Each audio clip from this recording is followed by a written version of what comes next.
indirimbo irakwiza imyaka hafi 2 irenga, ariko tuje kuyiganirako nyuma y'imyaka 2. Bisigura yuko bakoze igikorwa ciza kiramba.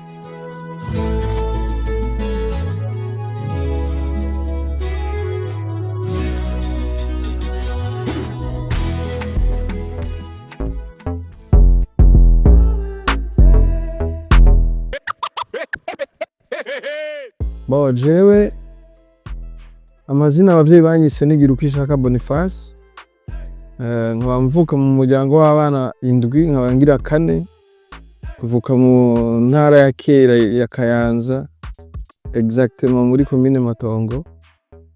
Hama izina umuziki wampaye naho Be Face on the Floor, hariho Rap Yuda, hariho Rap Commando n'izindi nyinshi cyane. Niyo mazina ajanye n'umuziki. So amazina nayo abavyeyi banyise nigira ukishaka Boniface.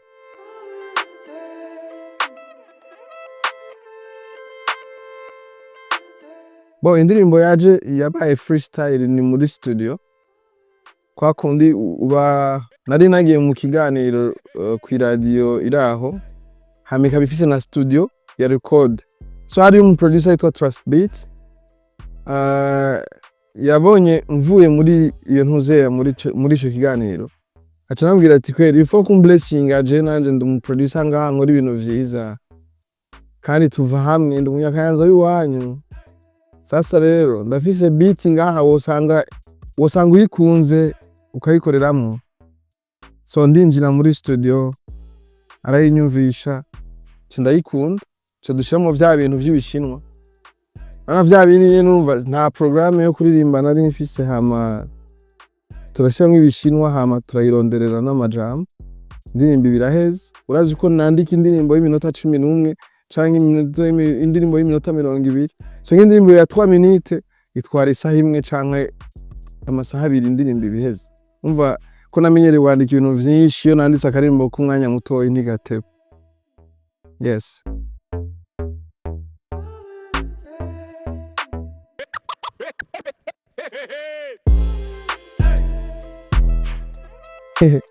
Benshi niko bavyibaza, ariko siko vyagenze. Uno munsi turiko turakorana na Keza nipoye ngaha, hama imigambi nari mfise siyo bo basangana. Jewe ivyari binjanye narabihejeje, hanyuma kandi ni nkuko nshobora no kuba mvuze ngo ngumeyo nkashisanga nzibiye n'ibindi vyose. None after yo ngaho nta tuwayo muri Europe nagize. So iyo nagumayo nari kwigira none ibintu vyose gusa n'umwanya wavyo tu. N'umwanya wavyo, kandi programme zanje sizo z'undi muntu. Je nshobora kuvyumvira, ujyashobora kuvyumvira ko je atari vyo mfise. Ariko vyose ni bon, umuntu wese ntawo muhora iciyumviro ciwe. Mugabo ibyo nashoboye gukora vyose ndibaza barabibonye ko vyagenze neza. Hanyuma kandi buke buke umuntu agenda araba mu bindi n'ibindi bazobibona.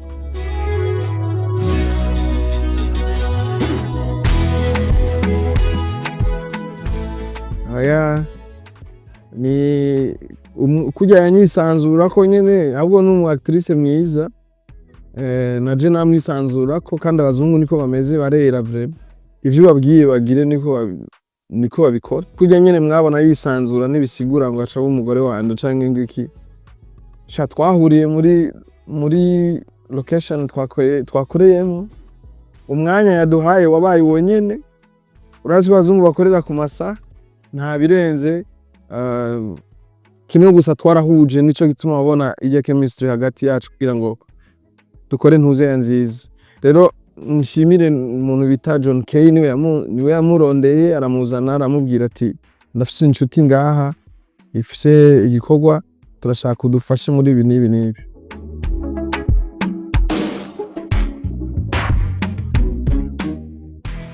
So je nibaza ko avant NOSARA naririmbye indirimbo yitwa Ndabe, kandi abantu barayikunze. Yari R&B, yari Afrobeat nziza nyene. Nayo nariko ndaririmba, sinigeze ngira rap, kandi abantu barayikunze kabisa, yarabaye hit. Après yo ngaho ndakora n'indi yitwa Ararenze, nayo ne barayikunda.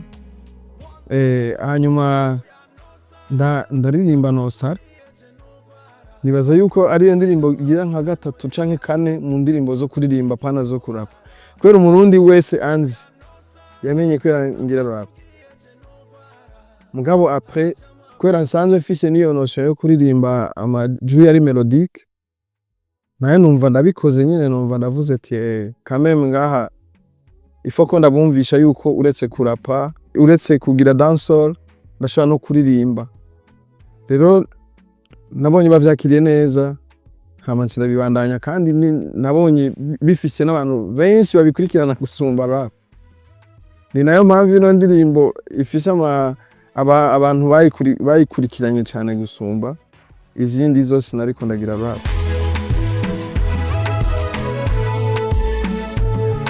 Yes, na dancehall pia, kubera ko nakoze indirimbo yitwa indirimbo nyinshi ziri mu midiho ya dancehall nka hitamwo, ibiri ku mutima, party, oloha, zose ziri mu midiho ya dancehall.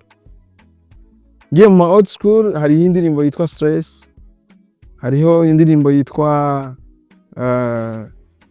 la différence, hari indirimbo nyinshi naririmbye mu mastile yose, hariho madrill, hariho amatrap, hariho old school, hariho dancehall, hakaba afrobeat, ama piano. Ndafite indirimbo yitwa kakera, indirimbo yitwa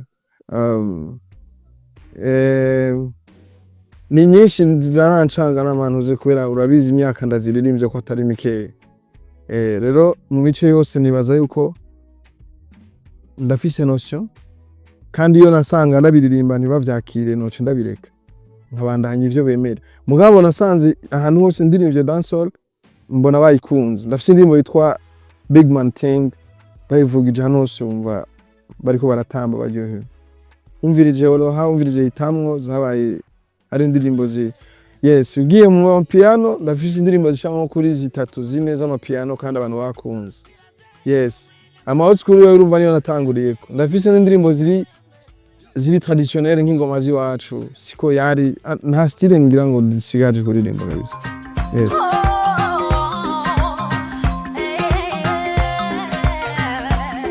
Umudiho wa mbere goye gukora ni rap, kubera muri rap usubiyemwo ijambo bavuga ati uyu muraperi nta mistari agira. Ariko muri zindirimbo zo kuririmba urashaka gufata bimwe bavuga ngo ni bridge canke pre-chorus, ukayisubiramwo muri ntuze zitatu zose, muri verses 3, bigacamwo abantu bakabikunda. Mugabo muri rap ugarukanye umustari umwe wonyene bavuga uyu muhungu nta mistari agira, nta rap yiwe ngaho. Izo ndirimbo nyinshi z'amapiano canke z'amafrobeat canke z'amadancehall ndashobora kuzandikira muri studio zigahera.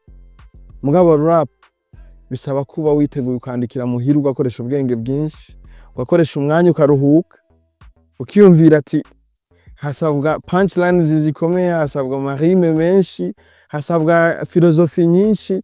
Si ibintu nyene wiyumvira ubwo nyene ngo ugenda ubihejeje.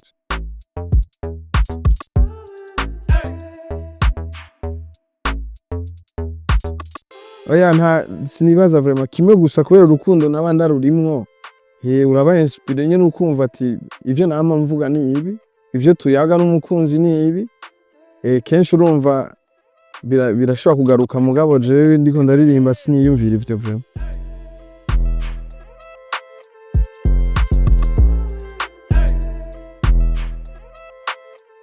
Naho rumsarisha sindavyerekana publiquement. Rero urambabaza ko iri nama narize vraiment.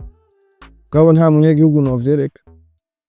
Nta umufana wanje nkeneye nasohoye umuziki, nkeneye ndiko ndarira ndizwa n'urukundo. Nkeneye mfise show, nkeneye mfise ikintu kanaka ndamutumiriramwo, cyane nasohoye indirimbo. Mugabo kuvuga ngo nze kumwereka ngo niyo ntwenga avuga ati ikintu c'ikigabo c'ivyanwa hawo, reka ndire je nyene niyugarane mpejeje nta ngorane nimbandanye ubundi buzima.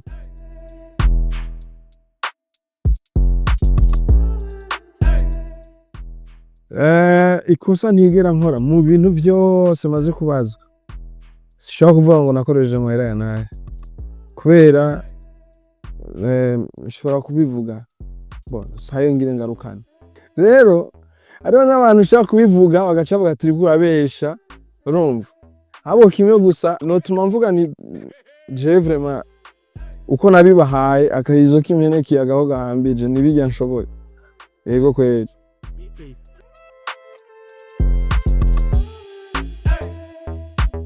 Oya na management twajanye kimwe gusa abo nasanze yo bambereye inshuti nziza barakundana vraiment en tout cas ingene banyitwararitse guhera ku munsi wa mbere gushika nsubira inyuma wamengo ndi muhira kweri vraiment wamengo ndi muri team yanje wamengo nabantu tumaranye igihe chan je vraiment nukuri nibaza ko umunsi nagize inspiration zo baririmbira n'abana beza cyane kabisa hano banyakiri muri Australia.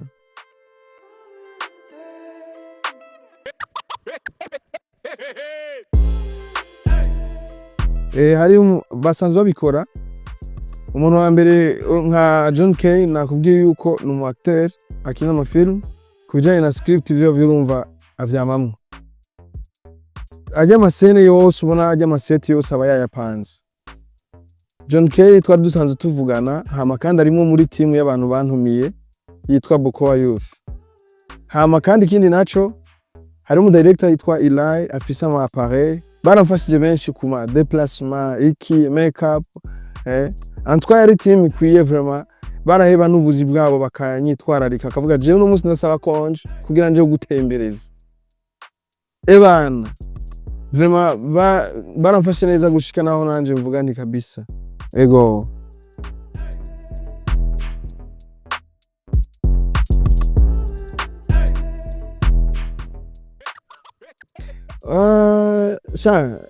Umengo nafise iyindi draft mugabo sinibuka ibirimwo ko rise biririmbiye muri studio nusubira kuba umuvyibazako ariko ntavyo nibuka.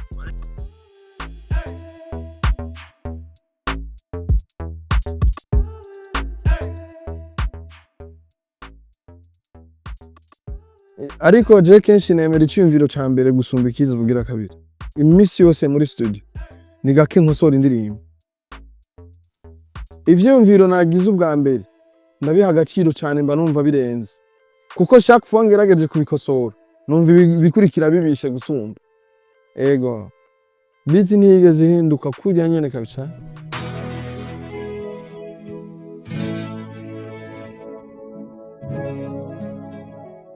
Umuntu ari wakorera mu ruhombo sinibaza ko yo kwama yashiramo uyashiramo nuko abazi ico bimumariye kuko niwo kwa muhomba buri gihe hama ngo bandanye swa turahindura carrière nimba uyashira mu bindi kuko simaka ngo wame uri gura investisa mu bintu uziko bitunguka bo dufate yuko icambere ari uko tubikunda hanyuma ikigira kabiri u investisa kubera ko niko kazi kawe kandi uretse n'ivyo byo kuvuga ngo u investishije mu muziki indirimbo hama ntibayikunde nibisigura ko ucureka.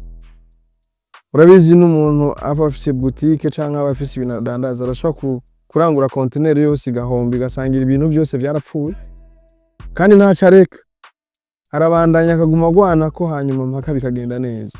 Rero umuziki wacu nitwavuga ngo uduha ivyo dukwiranye n'ama brand yacu ariko hari ivyo dushobora kuronka bishobora kutubesha ego kandi nibaza yuko bitandukanye no mu minsi heze kwera ibyo turi mu twavyifuza nko muri 10 ans sivyo. Rero muri no mwanya barashobora kuvuga yuko investisa bigahomba ariko sinibaza ko umuntu ashobora kuba yarahombye kabiri canke gatatu yobandanya ego.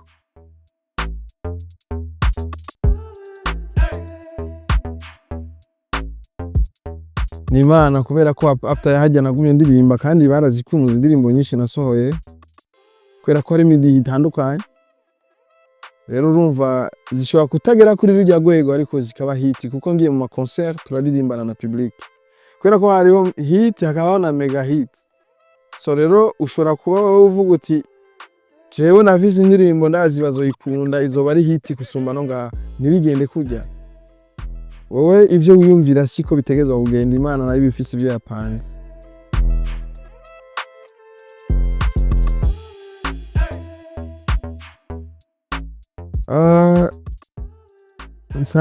Nsanzwe nkunda kwambara neza hanyuma kandi ndafise n'umustiliste abimfashamwo iyo hakenewe nka clip canke performance, mugabo mu buzima busanzwe sindinda kumukenera kuko ivyo vy'abastiliste bije vuba, ariko n'ubwa mbere twaratwambara neza, gusa uyu mustiliste araza kongera ko ubumenyi afise gusumba ubwo wari ufise, kubera ko ushobora kuba uzitije couleur irajanye n'iyi, ikirato kirajanye nino chapeau canke ibi n'ibi, mugabo ugasanga harimo akabura haje uwundi akavuga ati shirako naka bimeze ukuntu.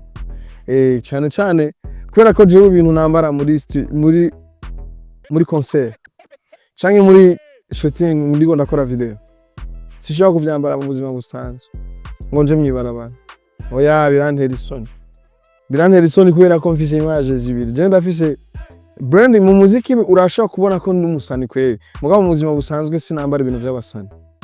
Yego, duhuye urashobora kuvuga ati kweri vraiment uyu sumwe mpora mbona ko ndashobora kwambara urupantaro nawe ukavuga ati ntabwo notwara mwibarabara kabisa.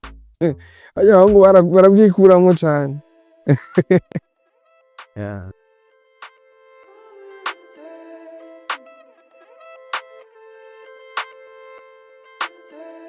Jewe vraiment sifise akajambo kamwe ku bafana banje, mfise twinshi, ariko reka ndabashimire muri rusange, kandi namarabikoze narabaririmbiye, ndakoranya n'abaririmbyi batari biteze ko bokoranira hamwe kugira ngo tubaririmbire abafana bacu, kubera ko abafana cyane abantu badufitiye akamaro kanini cyane, nibo bantu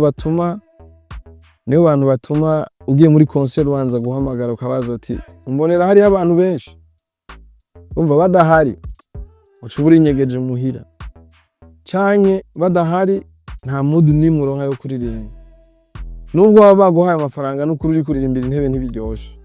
Uyu muntu akwiye agashimwe ka buri munsi, nuko tudafite ibyo tubaha, ariko kameme iyo motivation yo kubona basi ko tubona ivyo bakora at least biraryoshe. Rero je vraiment nta vyinshi novuga, ndabashimiye kweri, ndabaramukije nunamye nkuko nabiririmbye, kandi n'ubu ntibihereya. Nejo nimvire nzogira n'indi party nzane n'abandi ba artiste, ko nta muririmbyi n'umwe atagira umufana. N'abatanga uno munsi abafise abantu b'abakuzine canke abagenzi bigana bamumotiva bamubwira ati turakwemera ririmba bro. Rero nawe bashimira n'abajya babiri ufise, bituma n'abandi baza kuboneka. Gusa sinogenda ntashimiye abo bantu batumye indirimbo iboneka. Abantu batumye iboneka niyo groupe, iyo team yitwa Bukowa Youth, irimo abajene benshi cyane b'abarundi baba muri NOSARA. Indirimbo irakwije imyaka hafi 2 irenga, iramaze imyaka 2 irenga, ariko tuje kuyiganirako nyuma y'imyaka 2.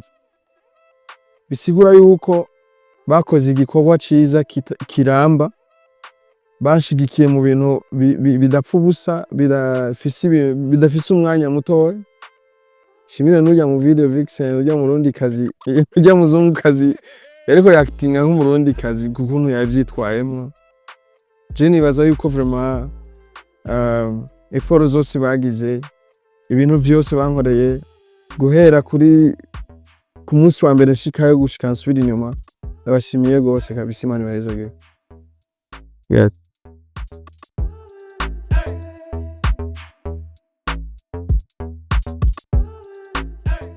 Kazo mutambajije ku bijanye n'indirimbo, ariko cyane nibagiye gushimira kwanza n'abayikoze nka Igbana hamwe na Transpit hamwe na Baby Best yakoze mastering.